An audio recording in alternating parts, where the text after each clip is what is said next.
throughout my life, I would assist others in healing. And with each patient and each client, I would end up using the phrase, "You must be dealing with a life lesson."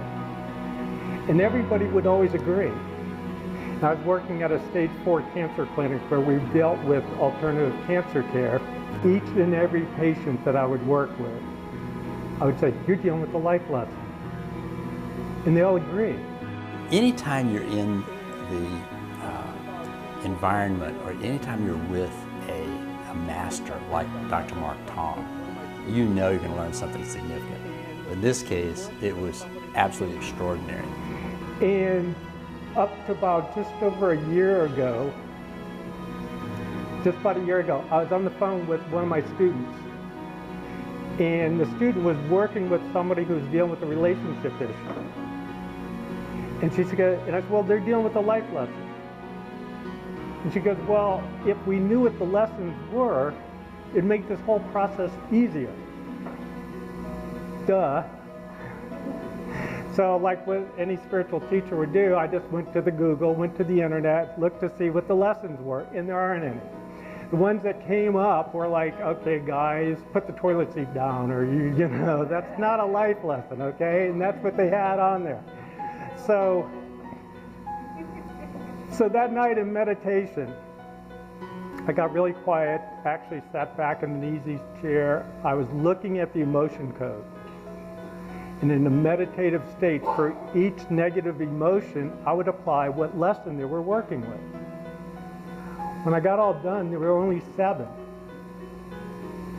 So then I took out this thing that I'll talk about a little bit later called an emotional inventory worksheet that lists every single emotion event that somebody could go through. And I went through the entire emotional inventory checklist. And every emotional trauma that somebody could experience was one of the 7, if not one of the 7, but was one of the lessons. I said, aha. We have to go inward in order to reflect our inner consciousness on the outside world. We applied it to significant relationships to heal those. Yes, physical and emotional healing. These lessons apply to it. What I found was this. Each and every person, each and every individual, every single soul in the universe, in this dimension and other dimensions, each soul, each person is dealing with these 7 lessons, period. And the reason for the lesson is this. It's for all levels of awareness to be that of consciousness. That your soul, your inner being knows and has the awareness. Consciously, we don't. The one thing about Mark is there's a lot of different teachers, but you can tell that he's been through the experience and it's coming from his heart. If we went over the 7 lessons on how to obtain peace of mind, does that sound like a plan? Is that something I can do? Say yes? Yes. All right, very good. And then if we did a meditation to anchor that idea, would that be something? Yes. All right. And then I want to give you some ideas of how you can get additional information on the 7 life lessons, plus your own copy of the emotion code. Is that something, or the emotional inventory worksheet? Yeah, okay, great. Well, the first life lesson regarding peace of mind is a lesson of control. And the thing about control is this. It's not the controlling of an action. It's the controlling of the emotion. You're driving down the road really peaceful, and all of a sudden some guy pulls out in front of you. Notice I said guy? I'm well trained, okay? Some guy pulls out in front of you and goes half the speed limit. Okay, and then you're saying, oh my God, and you're not at peace. Well, it isn't actually the slowing down that causes the problem. It's your reaction to it. And you have a choice. And you've empowered this situation to take away your peace. That person controlled your emotion. Not just the speed of your car, that isn't the issue. It's controlling your emotion. You allow them to take away your peace. And so when we look at control, what we're really looking at is, hey, are we trying to tick somebody off, or are they trying to tick off us? Now, to be at peace, anybody want to know the solution? Resist nothing. Who cares, so what? Somebody pulls out in front of you? It's supposed to go slower. Not supposed to get there any quicker. Who cares, so what? Doesn't matter. One thing I learned in working with stage 4 cancer patients, you learn really quick on what a real problem is.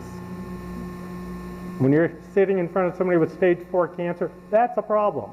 Somebody pulls out in front of you going slow, who cares, so what? Take a deep breath and enjoy. So the thing about control is, one, you're trying to control somebody else, or they're trying to control you, but what the underlying thing that's being controlled is the emotion, not being at peace. You let them take your peace. You've empowered them to do so.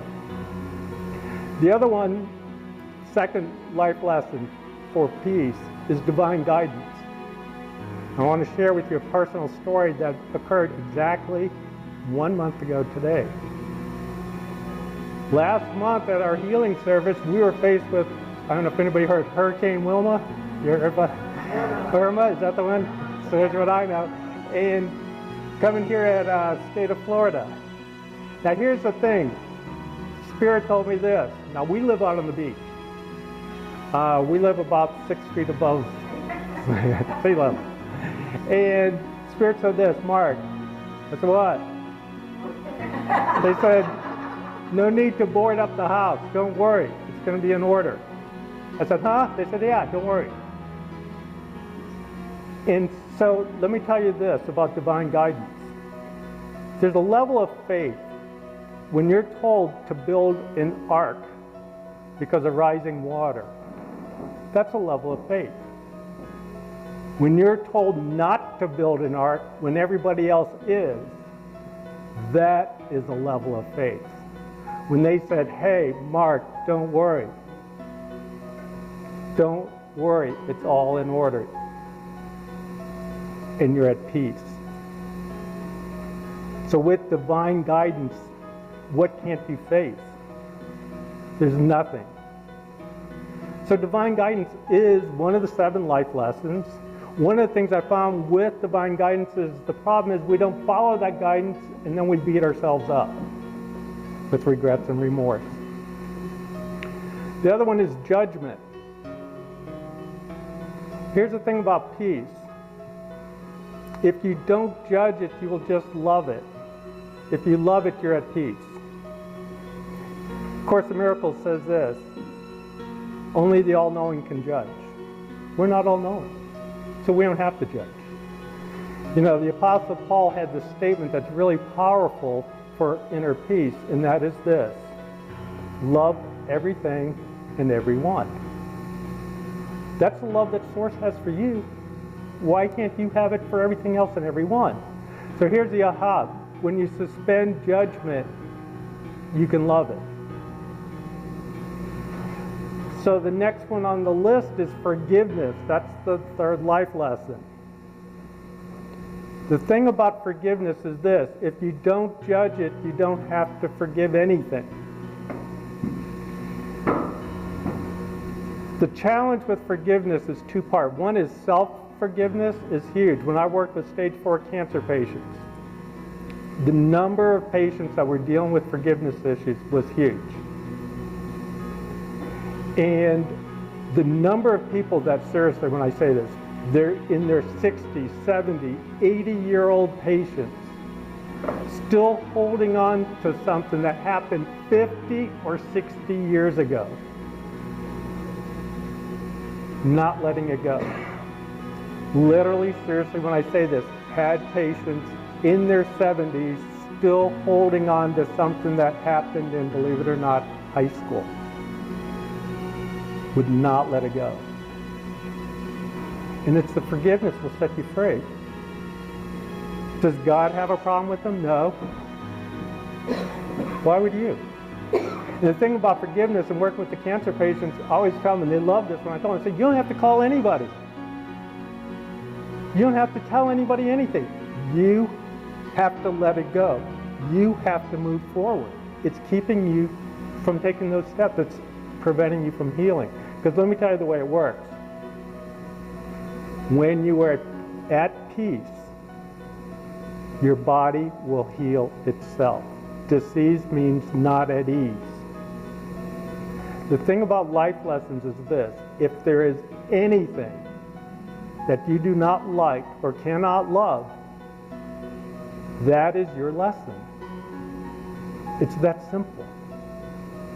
There's one other thing I'm going to share with you. None of these lessons are easy. Okay? You'll never hear me say, oh, that's an easy one. You won't hear me say that.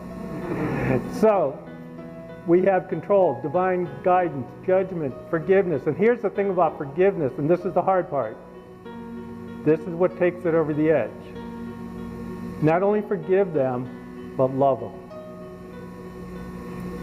When you can love for them trespassing onto you so that you get the lesson to move forward, that's when you're there. Did I say it's going to be easy? No. So yeah.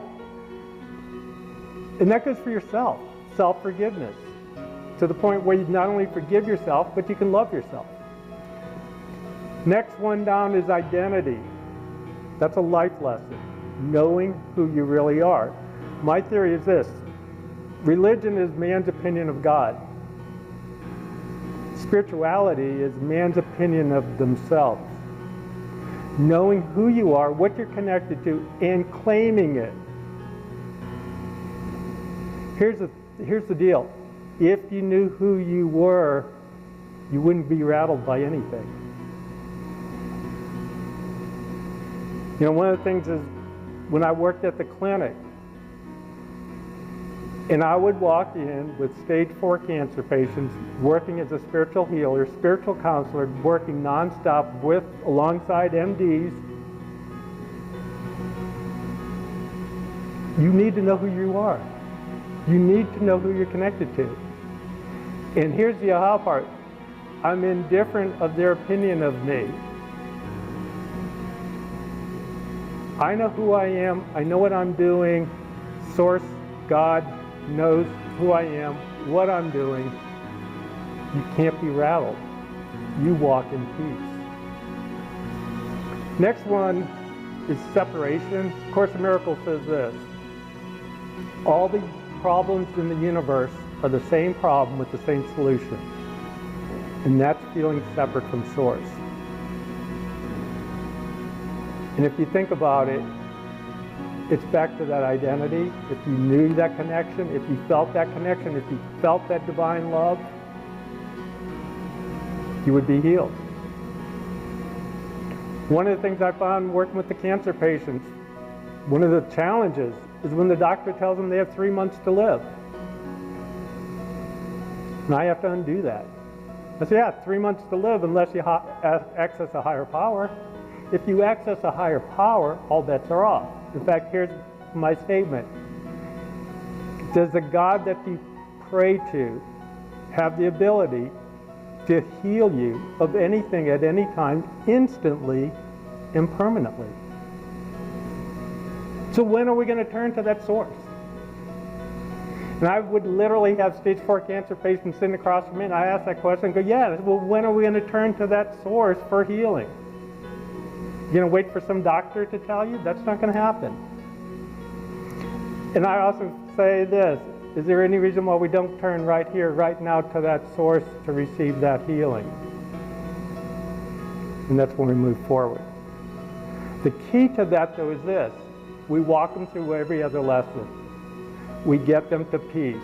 Once we get them to peace, we're at the level of separation, that you're not separate. And then the last one in life lessons is unconditional love. The thing about unconditional love, it's unconditional. Meaning there is nothing that anybody can do in this dimension, on this physical plane, anywhere, at any time, that will change the love that you have for them. Unconditional love. I see that my parents gave me unconditional love. I have given my daughter unconditional love, and I see how important unconditional love is. No matter what they would do, you still love them. You would be at peace. You would be in that kingdom state. You would be in that blissful place. And in that place, you're healed. So the challenge with the lessons, and anybody ever notice they keep repeating? Anybody ever thought that, hey, well, the thing when they repeat, they come back tougher. The aha thing is when you get the lesson, you quit getting challenged. When you walk through forgiveness, there's no reason for anybody to trespass against you. When you quit judging people, here's the aha. You don't feel that you're being judged. So when you feel you're not being judged, your true self comes through. What happens then? You got identity. Here's something I want to share with each and every one of you about life lessons. That's really, really powerful. I can have somebody sitting in front of me with like 4 lessons that they got to learn. I can walk them through just one, and next thing you know, they got all of them. That's the power of it. We have the 7 Life Lesson Starter Kit. And in the starter kit, it has all 7 lessons, how they came about, everything you need to know about starting to deal with them. But here's the emotional inventory worksheet that I mentioned earlier.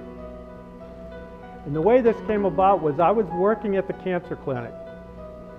And I said, hey, if we had an inventory worksheet where they filled out everything that happened to them and they handed it to us, we could just look at it and say, hey, we know what's wrong with you. Well, they said, oh, that's cool, why don't we work on it? And I said, okay. So 3 weeks later, nobody's doing anything, and I'm sitting back in the easy chair at 5 in the morning on a Saturday morning with my laptop, and within a few moments, this entire sheet was formed. Now the magic to this is you can go through and say, yeah, that happened to me, oh yeah, that happened to me, that happened to me twice. And now you know where we're starting from, but check this out. Are you ready for this? The next page is the answer sheet. It says, hey, if you had this, it equals this. This is the life lesson for each one of the. How cool is that? Is that cool? Say yes. All right, made it easy. This isn't rocket science. So we included that in the worksheet. But wait, there's more. In there is our full resource. It has a 32-minute video of everything you want to know about life lessons. It has a bunch of different stuff going on, plus upcoming stuff. Now, the 7 life lessons, for those who have to have the book in their hand, I know there's people that way, we have these, they're only $7, it's $1 a lesson, it's tax included, or if you'd like, you can go to 7lifelessons.com and it's a free digital download. That's 7lifelessons.com. It can be the number, it can be the letters. We have it both ways. But it's 7lifelessons.com. Say, yeah, Mark, give it to me, and you'll get the download. And you're welcome to work from that. This is the starter kit. The challenge we found with life lessons is this. You don't know what the lesson is. How can you fix a problem you don't know what it is? This spells it out. This starts saying, okay, I get it. But now here's the most important thing. And it is when I say this. The moment you start working with your life lessons, you begin to assist others with theirs. There is no reason why, we even give you the links to the download, where you can print somebody for a friend and have them take, and you can sit there like a genius and say, oh, you're dealing with control. What do you mean that? Well, yeah, it's control. So we made it simple. But the important part is this: as you learn it, the key to life lessons is you have to share it. Because when you feel that you're the teacher, you're actually the student. See how that works? So, again, it's $7 if you want the physical thing. If you want to order on Amazon, it's on Amazon. Again, $7. We have them available at the front desk. Or just go to 7lifelessons.com, download it for free. That's fine with me. And start working on it.